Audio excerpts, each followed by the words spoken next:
Today is a chair makeover day. This is the chair that I plan to make over. The frame is solid wood. The seat and backrest, it has a very sleek backrest in suede. It has a few scratches in the polish. Nothing really too wrong with the chair except for the scratches, but it's also not my style. So I think it needs a little makeover. Or rather, I can't have a plain boring chair in my studio. So here is the fabric that I plan to use for it. It's a printed pitch white fabric that I ordered from Simplico as a sample. Simplico is a website that sends you printed fabric for apparel and home decor. And this is not a sponsored post. I ordered 1 meter each of 2 designs some months ago so that I could try it out. While I like the fabric, I don't think I'm going to upholster a full sofa with it. An odd chair, some accent chairs is fine. So you can see that it has this beautiful printed Mughal miniature kind of thing, and it has a little bit of that orange in the design, which is what I plan to paint the chair with. First thing, I had to remove the chair, seat and the backrest. It seems pretty easy, but it's not always the same. Somehow in the end I had to use a screwdriver and take out last screw.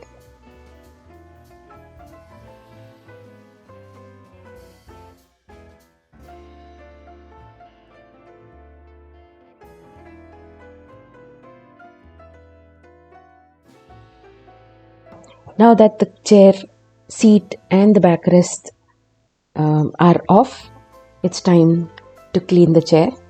I didn't sand the chair because I didn't want the shine to go. I plan to do a dry brush on it. So I'm going to use a very, very dry brush, an old one, that too. And this is paint that I already had, which is somewhat similar to the orange that I see in the design. I'm not going to buy new paint. I decided to use what I have. So this little paint is enough for the whole chair to dry brush. And apart from a really dry brush, what I will need is a cloth. An old cloth. You can see it's well used. I dab my brush slightly at the corner. And you see I already got quite a bit of paint there. Then I dab it on my cloth so that I lose most of the paint blobs, because I want all the moisture out from the paint. And then I'm going to do back and forth strokes on the chair gently first, because it's going to transfer a lot of paint if I put pressure. Sometimes if you get a blob in this method, you can simply wipe it off and start off again. So you can slowly see that the background will fade a bit, and in dry brush you can do as little as you want or as much as you want, and it's kind of a fun process. Also, distress painting on furniture is something that either you love or you hate. There are no I'm okay with it kind of people for it. But yeah, I somehow find it very interesting that you can take a piece of furniture that is shiny and looks brand new and give it a look that it looks aged and that has more character on it.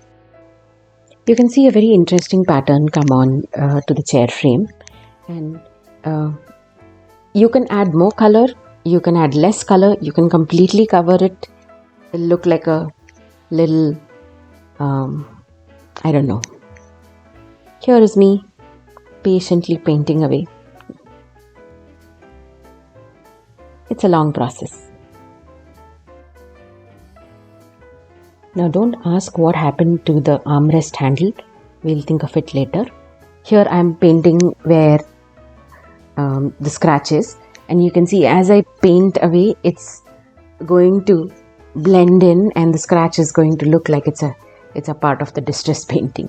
This is one advantage of doing dry brushing or distress painting. Here is our chair frame ready. I'm not too sure about it. I kind of don't like it, but we'll see. Moving on to the fabric and creating the cushion and the backrest.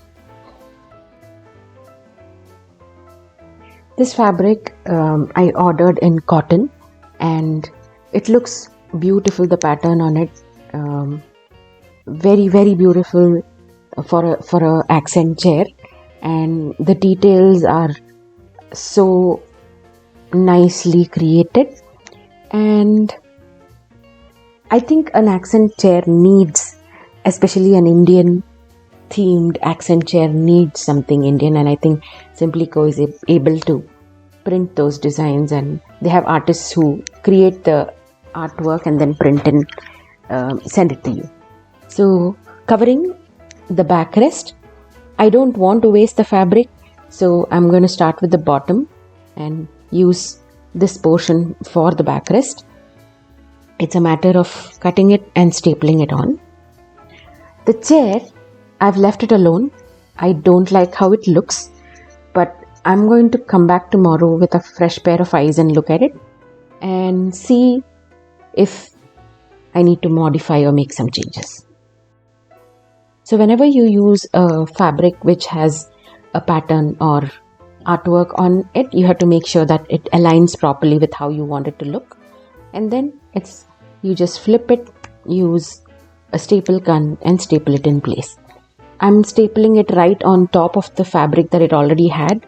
I don't want to go through the process of ripping the original fabric and then being surprised with what has been used underneath and having to do all the repair. So the top fabric looked pretty okay. It wasn't beaten up, it was just dirty. So I just cleaned it up and I'm stapling right on top of it. Before the stapling gun came to India, upholstery guys would use small nails which they would fill their mouths with and then take one nail at a time and hammer it into the fabric and the wood. The seat is ready. Now I have to deal with the corner. So here is what I do. I make sure that I staple it right to the corner so that when I'm folding, there's not too much fabric that I have to work with. And then the little tail that's there is going to cause a blob. So I cut off some bit of the tip. You don't want to cut off too much, then it's going to cause a problem when you're folding and the raw seam will show. And then I simply push one end inside the other and pull it tightly and staple it in place to get a nice little fold. And if you have everything ready, stapling a chair or rather changing fabric of a chair with a seat and a backrest will take you maybe half an hour, and that's about it. You can do it yourself. Taking a look at my chair frame again, still hate it. I'll wait till tomorrow. At least the seat looks beautiful. It's the next day and I'm looking at the chair frame with fresh pair of eyes, and guess what? I still hate it. I have no idea what happened in that arm, and I feel like it's not what I want it to be. More so because I'm using the printed fabric for the seat and the backrest. We may have a crazy mismatch here. Oh my god, that looks horrendous. It sort of looks okay to a certain extent, but I think it takes too much away from the printed upholstery. So we'll just have to work with plan B and change the frame. I know it looked good in my head when I thought about it, but here together it's somehow not. I don't know. It looks like a disaster. Anyway, DIY is all about, trying, making mistakes and learning from it and changing. So we're going to paint this chair frame solid and use the little bright orange red to do that. Here it is. Saved you the bother of watching us paint the chair frame. So the orange that I had, I also had a red, and I mixed a custom color, and that's how I got this color. On camera it's looking too bright, but it's a nice dull red orange, and we've managed to give it like a nice smooth finish, and I love it. This is beautiful. Looking forward to putting it together. Putting the backrest on. I need to set the chair aside for a couple of days before I wax it. I have a detailed furniture painting course. If any of you are interested in painting furniture, I'll have the link in the description. The paint needs to completely cure before I wax it, so I'm not going to screw the seat. I'm just going to place it, and this is my new chair, and I love it. Time to style it up. This is how it looked before. Plain and boring. And this is how it looks now. I hope you enjoyed this video. See you in the next one.